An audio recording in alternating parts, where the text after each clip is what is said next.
Don't just show your facts. Use it to tell a story. Storytelling with data shows you the basics of data graphics and how to use data to communicate well. You'll learn the power of stories and how to use facts to make your story more interesting.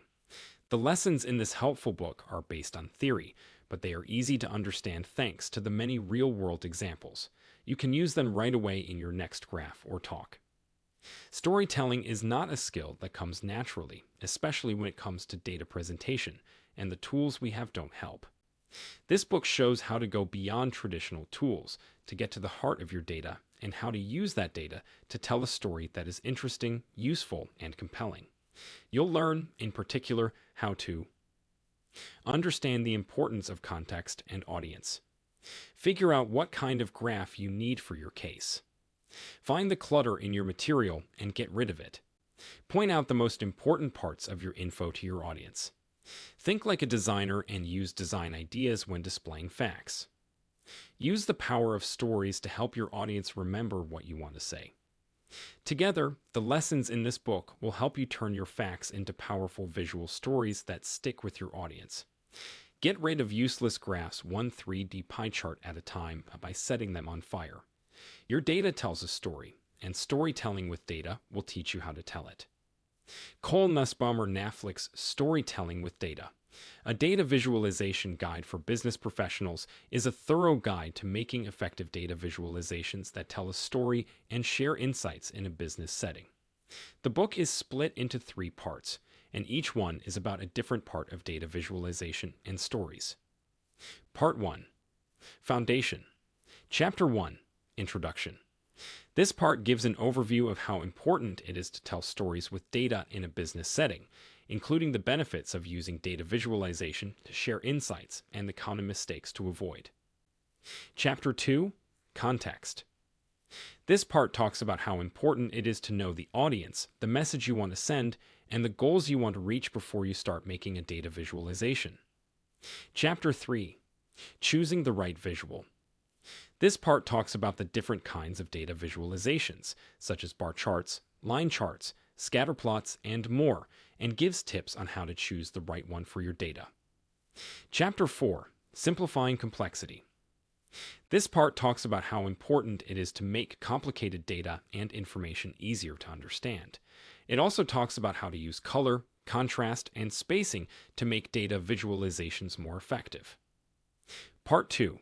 Process. Chapter 5. Drawing a sketch. This part talks about how important it is to sketch out data visualizations before making them digitally. It also talks about how thumbnails and wireframes can be used to try out different ideas and layouts. Chapter 6. Collecting the right data. This part talks about how important it is to get the right data for your data visualization, as well as how to use tools and techniques for data visualization to find patterns and trends. Chapter 7.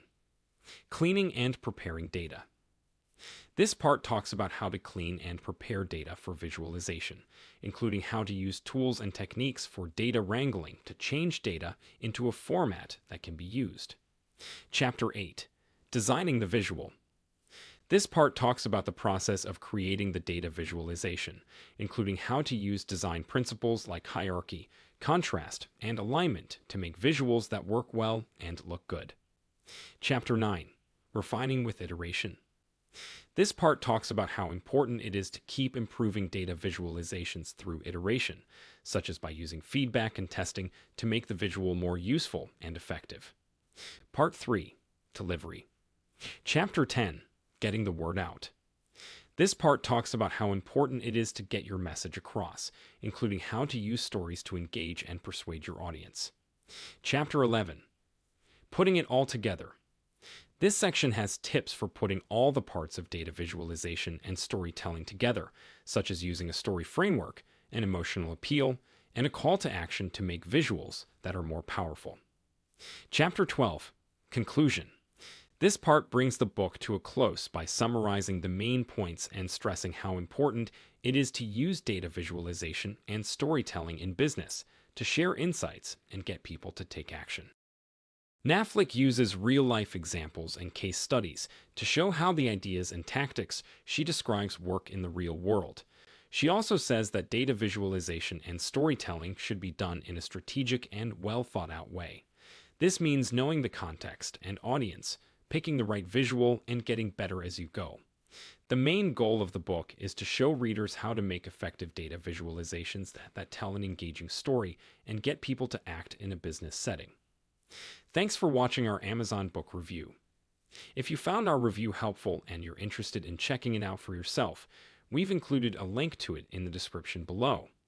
By clicking on that link, you'll not only get more details about it on Amazon, but also support our channel at no cost to you.